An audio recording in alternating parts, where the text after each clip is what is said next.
Okay, today my guest is Professor Mitchell Koza. I'll keep my introduction short to maximize our time with him. In the next 30 minutes or so, we'll talk about Mitchell as a person.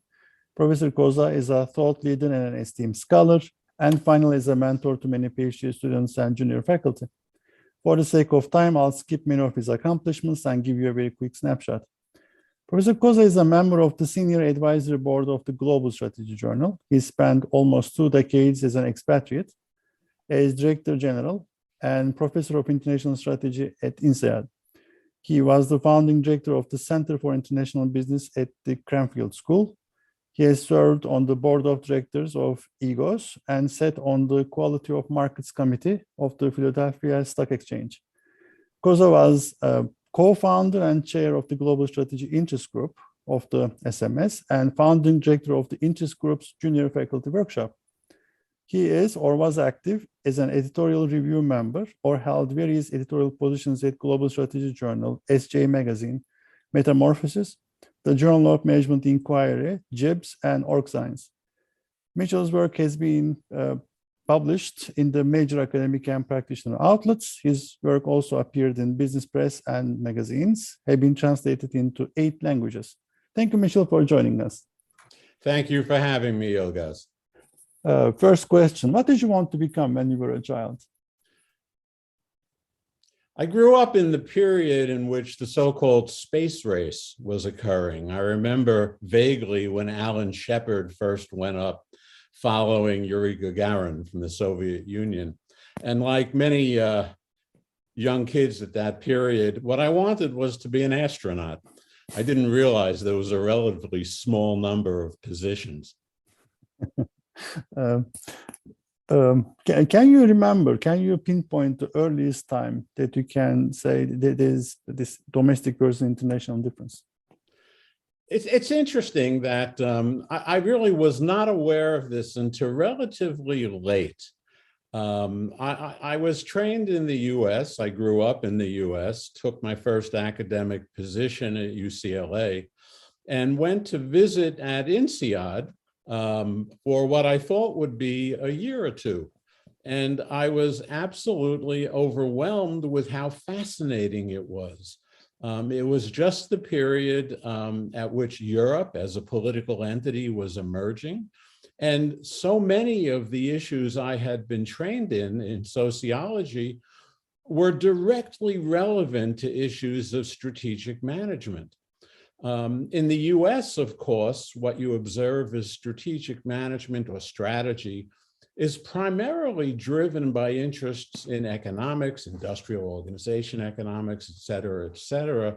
And the residual variable in strategic decisions and actions that may be attributable to social and political variables is relatively small. And that's because the environment is so homogeneous. Well, I got to Europe, and what I found was exactly the opposite. Obviously, economics is the base, and it still drives so much of behavior and decision-making. But net of those economic considerations, political and social variables were central.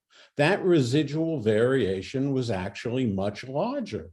You know, you had cultural variation, even just across the continent, not even considering other regions. You had different legal systems, you had different regulatory systems, languages, culture. So the things that I was interested in were really quite central to the evolution of European business. In fact, what we were observing at the time was the evolution of a new form of European cooperation. And it was just fascinating to me. You know, I can't say I certainly started out with an interest in international business, but I kind of got dropped in the deep end when I moved to Fontainebleau. And, you know, hopefully I learned how to swim. Something that is not on your CV that people might find interesting. I have spent many decades now teaching in the field of global strategy. One thing that's not on my CV is in the last couple of years, I've started teaching a course. Actually, it's the first undergraduate class I've really ever taught on the organization and management of the music industry. Music is something that is a passion for me. My family, my father, my grandfather were musicians, and I've always had kind of my own interest in that. And if I hadn't been an academic, I would have preferred to have been a rock and roll star. That has a few more positions than astronauts do, but not that many. And this course on music has been fascinating to me. Not only because music itself is so interesting as an industry, but the practice of music actually has fed back into my understanding of strategic issues. You know, if you think about improvisation, what is improvisation? It's deviation from scales. There are scales in music and there are melodies, and a jazz break would be playing around those melodies in ways that work. Well, you know, if you think about organizations, what's innovation? It's deviation from standard operating procedures that also work. And so it's actually something that, although is not directly related to my research or historical teaching, it's something that I have found immensely pleasurable and satisfying. And it's actually something I've begun to write about. Haven't published anything on it yet, but I've begun writing about it. Do you play an instrument? I do play an instrument, or at least I used to play an instrument. And like most people in my generation, I play guitar, or at least I used to. Well, normally I ask, if you stop doing what you're doing today, what's the second alternative, best alternative? But always I have my answer on that one. Regrets, have you got any regrets, maybe? I don't have any regrets professionally, certainly. But I do have some interesting transitions that I've gone through where I could have gone in a different direction. I was wondering if you would ask that, because I actually prepared something. There's a wonderful poem written by Robert Frost that I'm sure people know, and I won't read it all, but I will read just a couple of lines. It's from a poem called The Road Not Taken. It says, "I shall be telling this with a sigh somewhere ages and ages hence. Two roads diverged in a wood, and I took the one less traveled by, and that has made all the difference." So, you know, for me, I started out with a transition from sociology and education and moved to a business school. At that point, there were two roads in front of me. I had offers in business schools. I had offers in education schools. I chose business schools. That was a more difficult road because, as I suspect you know, when you step out of your social network and step into a new social network that you haven't built social capital in, it becomes challenging. And then when I left the US and went to France, I went from the US academic system to a more international system. And that was another road that was very different. So for me, it's not really a question of regrets. It's really about wondering a little bit what the road not taken might have led to. True, true. What was your biggest failure and what did you learn from it? My first dissertation proposal was not a success. For a couple of weeks after that, I was really contemplating an alternative. But I guess what I learned from that is you don't really learn so much from success. You learn from failure if you treat it as an opportunity to learn. But it can be challenging, and it can personally at times even be painful. You know, you spend months and months generating a dissertation proposal, and the response was, I'll say euphemistically, less than enthusiastic. The second one they liked. I still like the old one, but and I took a look at it several months ago. I had found it when I was cleaning out something in my office. It wasn't bad. But obviously, What was it? I'm only I knew that, you know. I'm curious. What was it about? How was the first one? It was actually about a substantive phenomenon in the education world. And my dissertation committee said that that's an area for doing research, but you need an intellectual question.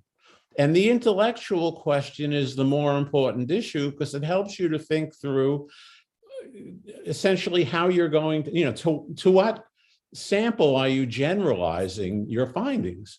And that actually got me kick-started in an area I'm still interested in, which is the area of collective choice. You know, Kenneth Arrow pointed out years ago that many of the things we wish for can't be achieved individually. They can only be achieved through collective action.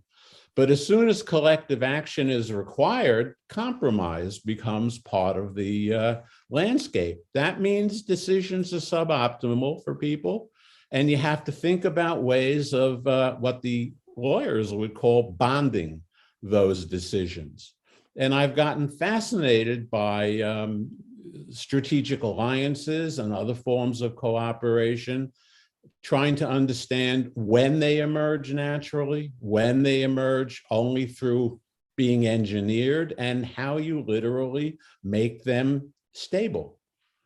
And, you know, if it wasn't for them rejecting that initial proposal, which was substantively and still is interesting, I don't think I would have done the kind of work that would have made me interesting to business schools and international institutions. Sure, sure. Last question in the personal segment. What are you most passionate about? I'm truly passionate about helping young scholars move forward. This is professional passions, other than my personal and teaching interest in music.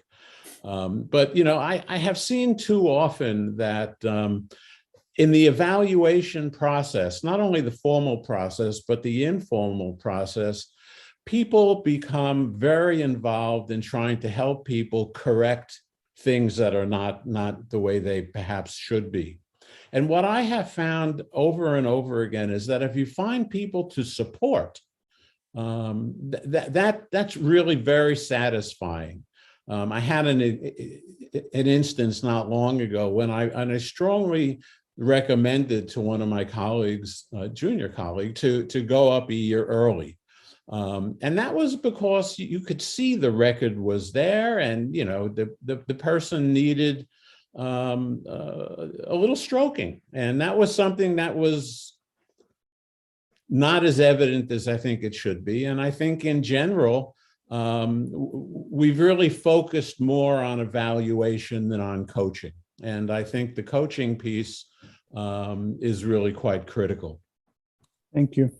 About your description of your research to laymen, people who don't read your work regularly. Say you're stranded in a pub, locals don't know anything about you. How do you explain your research to them, and how do you explain why your research is important? That's an excellent question, and it's something that actually happened not that long ago. I was in Grenoble, where my wife was born, in France, and that question came up. And the way I answered it was the following. I said, you know, I'm interested in helping businesses that are operating in multiple countries improve their international competitiveness. And we talked about that and about what international competitiveness was and what makes some businesses successful and others less successful, and what are the challenges of operating in complex environments. And everybody got it. Obviously, I'm not going to sit and talk about collective choice and the literature and when I'm in a pub or in a cafe doing that, but it helps you to really refine what you're up about, what you're about. It's not unlike doing executive teaching in many cases, where you have to, in the academic world, we value frameworks and literature. When you're talking with executives, you often find that they're less interested in frameworks. They just want the right answer. And so the ability to communicate in ways that are relevant for executives, but are also, they come out of rigor, becomes so central. So the issue of how you would describe your research to people who are not scholars is something that's much more generalizable, I think, than even just talking to someone in a pub or a cafe. Just try describing your research to your uncles and aunts. I tried it to explain to my father. It didn't really work out that great. About omitted variables, neglected areas in IB research, things that we should have done more of. What are your opinions on that? It's interesting. If you look at the literature, of course, you can find almost anything. Everything is there to some degree. But one of the things I have observed is something I was chatting about before, which is the relative lack of emphasis on social and political variables in driving decisions and actions, particularly for people who have been trained and conduct their professions in the US, except for the IB people, of course.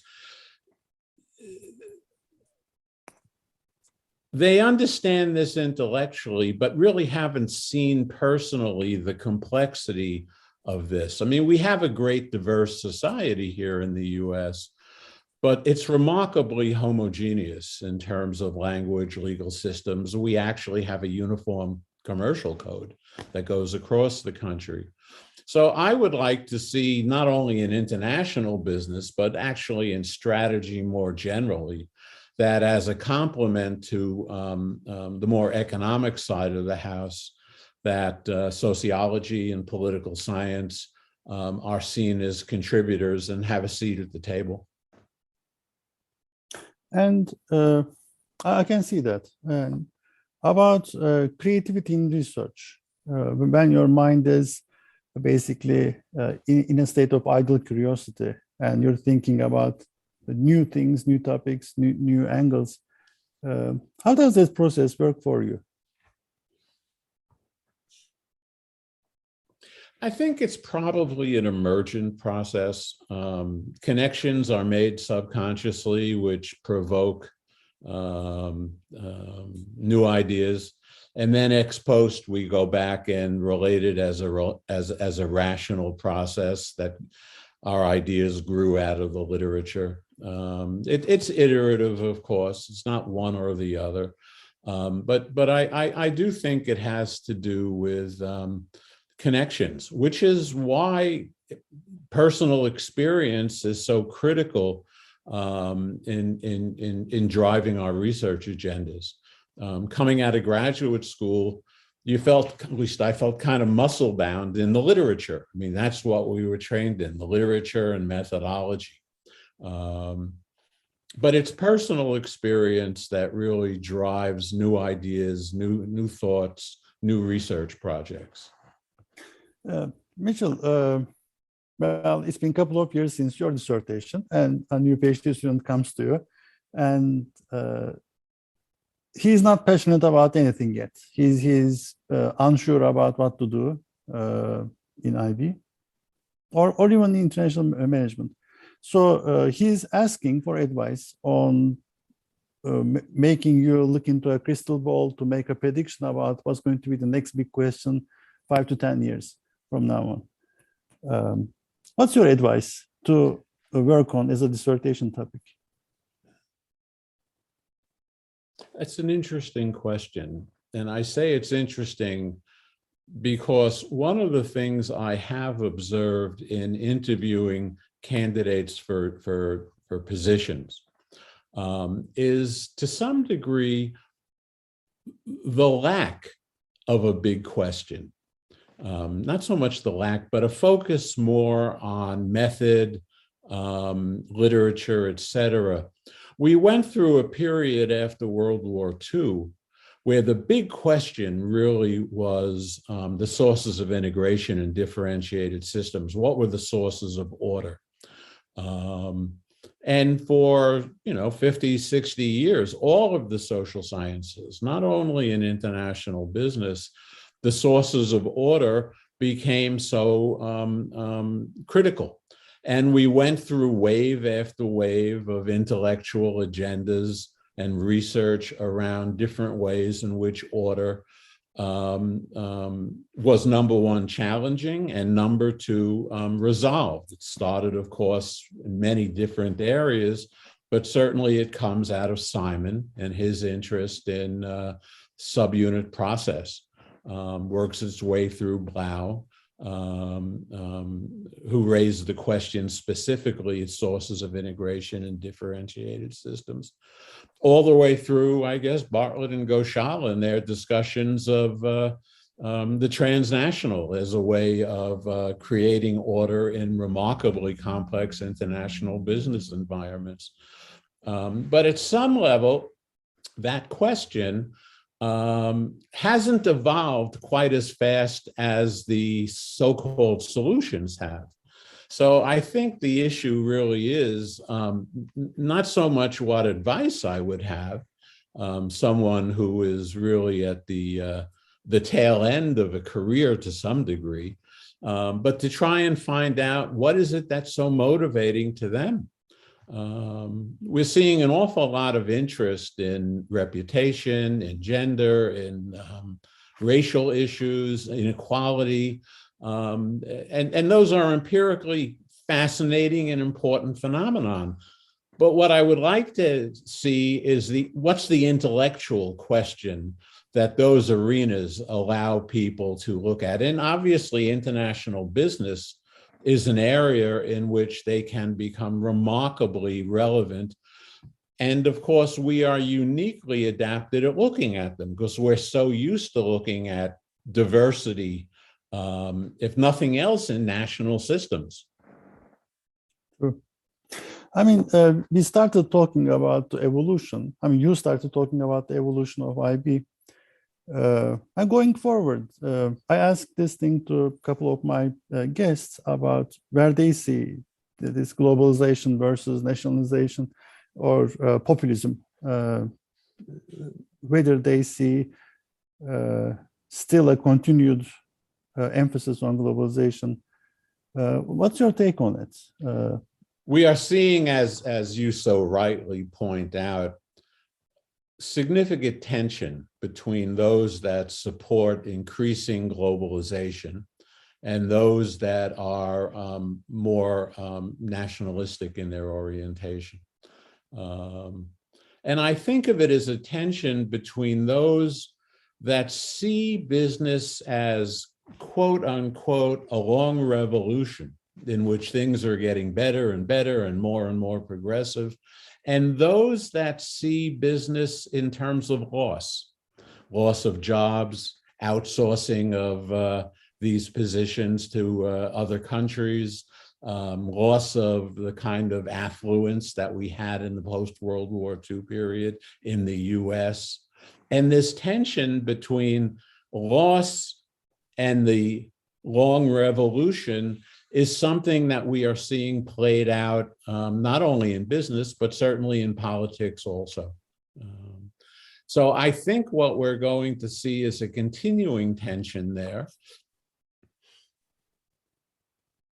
At some degree, business is, of course, a driver, but is also embedded in government and politics. And, we're seeing things like Brexit. We're seeing things like America First movements. We're seeing the rise of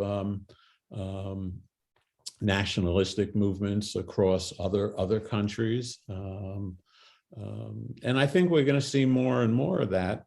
So it really does become almost two tribes, those that are supportive and excited by the new by the long revolution and those that are nostalgic for the lost community. And it's very difficult at this point to see which way we're actually headed historically. And I'm hoping that international business scholars and scholarship can look at that tension in an interesting and creative way and help us to think about ways of resolving it. This was interesting. Thank you. The two camps, actually, when I asked this question, the two camps, people on the two camps, they are very adamant about their side of the story, and they say, oh, it's going to continue, we're going to bounce back. But this was interesting, your opinion. Thank you. Well, it's really two different narratives. Everybody likes the word narrative. I mean, they're two different stories. And the world seems to be consolidating into binaries in funny ways, even though there are lots of social movements questioning binaries that have become so important. But in so many other ways, we're seeing binaries, and we're seeing tribes around those that are passionate for the long revolution and those that are deeply nostalgic for the lost community. And the question is, how is that going to play out? What's going to happen there? And I don't have a crystal ball, but the balance continually shifts. True. Third segment, you as a mentor. What was the best advice you received when you were going through the program? Press on, regardless. True. That was some advice that actually my dissertation advisor, my mentor, Charles Bidwell, offered to me at that same point in which my dissertation proposal was not particular. The first one was not particularly successful. So really the best advice was learn from mistakes, learn from things that haven't worked out, move forward. One piece of advice that I got was everybody gets rejected in the journal review process. There was all this belief that the elite are taking care of each other and they're getting their papers into the top journals. And I've done enough editing and guest editing to learn that even the elite members of the profession love to turn each other down. So I think the reality is rejection is part of the process. Sometimes it's not particularly helpful, but in many cases it is. So, kind of look for the help, but don't let reviewer two dictate the future. True.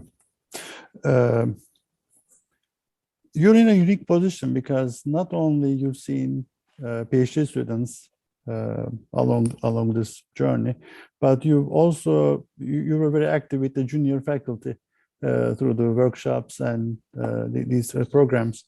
What are some of the common mistakes that you see junior colleagues, PhD students make?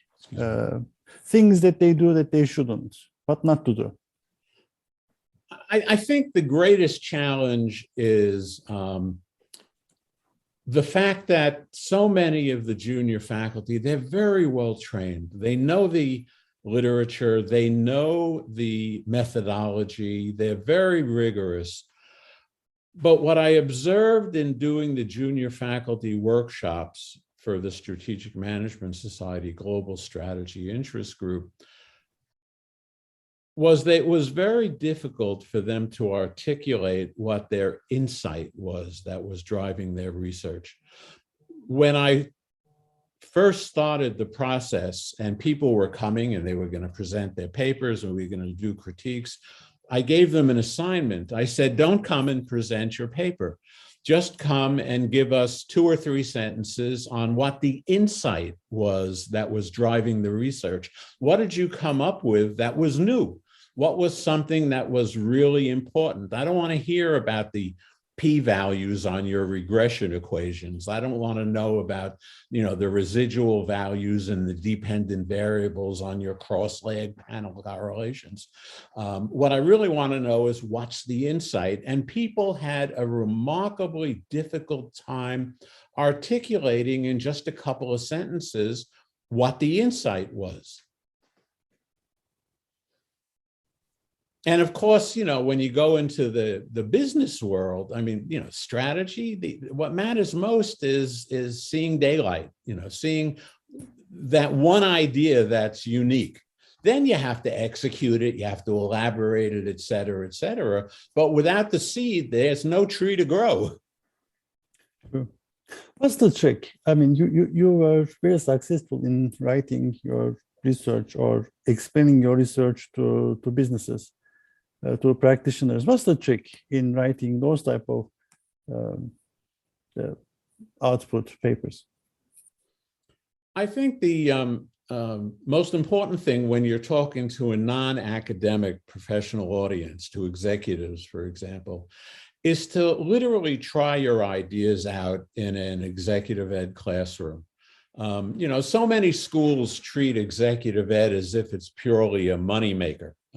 It's a revenue source, margin-driven revenue. It complements tuition, it complements state aid or whatever. But for me, what I learned at INSEAD was that executive education literally can be a source of faculty development. And it's a way in which you can learn not only new ideas, but how to make your work understandable and relevant in the real world, not in a trivial sense, but in a fundamentally important sense, because you've got to be simple when you talk to executives, but not simplistic. And the distinction of being simple, but not simplistic, is not something that at least came naturally to me, but it's something that they taught me in the executive education classroom. BS is easily identifiable by senior executives. They didn't get there by being dumb. They're actually, in some respects, higher IQ at the senior levels than many of our colleagues are. I mean, you get the best and the brightest competing in that world. And what they really want to hear is, what's your insight? What did you actually learn? So you've got to be simple, but not simplistic. This was helpful. Well, last question. What's the question that I should have asked you but haven't? Oh, I think you have been remarkably comprehensive. If there was anything, I guess you could have asked, looking back, did I make the right choice moving into business education? Did I make the right choice in moving to an international environment? And I would say emphatically yes. As Robert Frost would say, it has made all the difference. Perfect. Thank you so much. Thank you so much for your time. Thank you so much for your contribution. Thank you, Ilgaz. I have found this not only interesting, but I've really enjoyed having this chance to chat with you.